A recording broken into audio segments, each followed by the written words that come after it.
In a previous video, we talked about the legendary KV-2 and its development. In today's video, we'll be taking a deeper dive into some of the lesser-known details regarding this tank. Throughout history, there have been countless tanks, all designed to kill. But not all have been a success. What happened to the ones that never made it, and why did they fail?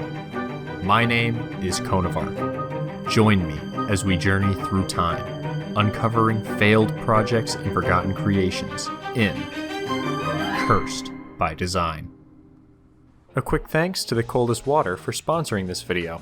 If this is the first video of mine you've watched, you may not have heard about them before, but you definitely should check them out. They offer high quality bottles with insulation capable of keeping your water cold for over 36 hours. I actually ordered a second one from my friend Pom, who helped out on one of my previous videos, and got it engraved with her name. I highly recommend using the link in the description to at least see what they have to offer, because they have so much more than just water bottles, and all of it's very reasonably priced for the quality. Be sure to use the code CONE at checkout for 10% off your entire order. Now let's get back to Stalin's fridge.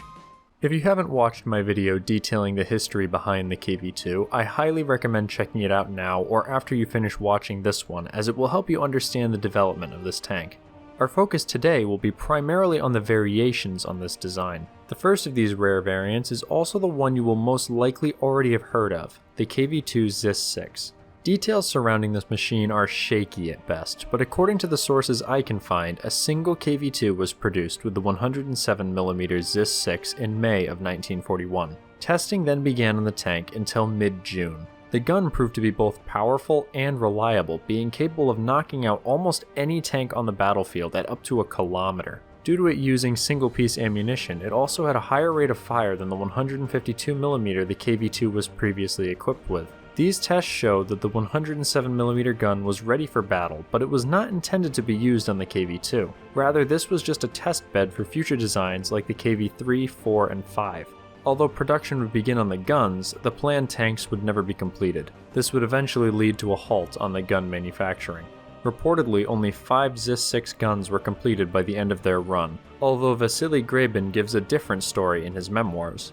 According to him, as many as 800 were completed, but due to the lack of tanks to use them on, they ended up being melted down. Whether there's any truth to that is unclear. As for the KV-2 equipped with the improved cannon, no details exist of it after the tests. Given the rapid advance of the Germans at the time, we can likely assume it would have been utilized in combat, but without any documentation about this, it's impossible to say.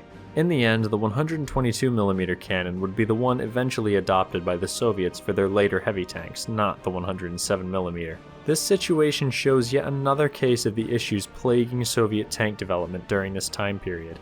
Had the ZIS-6 been adapted to other tanks that could have mounted it, such as the KV-2s already in service or even the IS-1, it would have potentially given the Red Army a leg up against the German armor. Obviously, this is mostly speculation using hindsight on my part, and I'm sure numerous factors played into its cancellation, but it's interesting to think about nonetheless.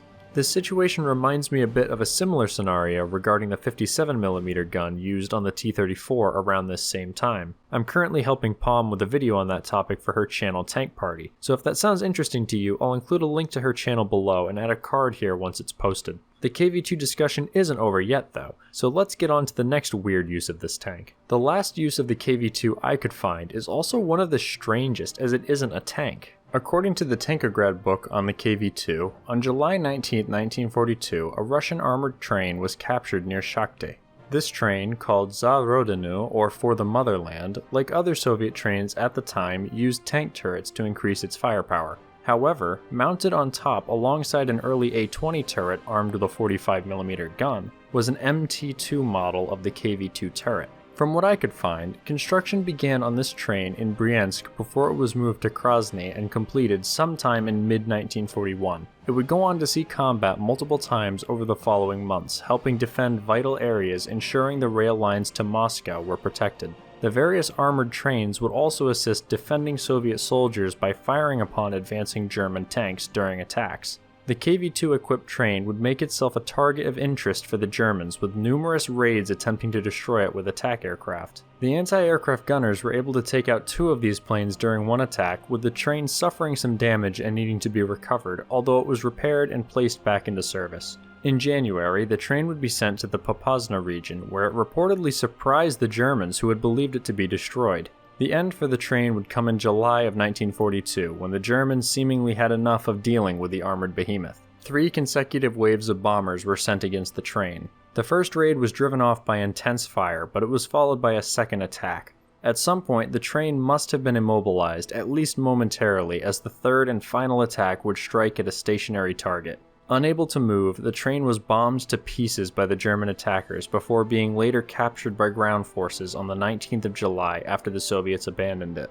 The soldiers would only return briefly during the night to retrieve any salvageable weapons and to scuttle anything they couldn't take before leaving the train behind. As this is from a Russian source, the complete validity of the actions of this train might not be 100% accurate, but not much else exists on this subject that I could find, so please feel free to leave any information you may have in the comments. One final thing I'd like to mention that didn't make it into my original video is regarding one documented wooden KV-2 created by the Germans. During the war, both sides used wooden mock-ups not just to assist in designing tanks, but also to train their soldiers on how to knock out tanks used by the enemy. This was quite common for tanks like the T-34, but at least one KV-2 was created for this purpose. The level of detail you can see is quite surprising actually, considering this is just meant to be a training dummy. A special thanks to Francis Pullham once again for helping me locate some additional information I used in this video. If you enjoyed the video, please be sure to subscribe and leave a like on the video if you did. If you haven't seen my previous video on the KV-2, there will be a link to that on your screen right now. See you there.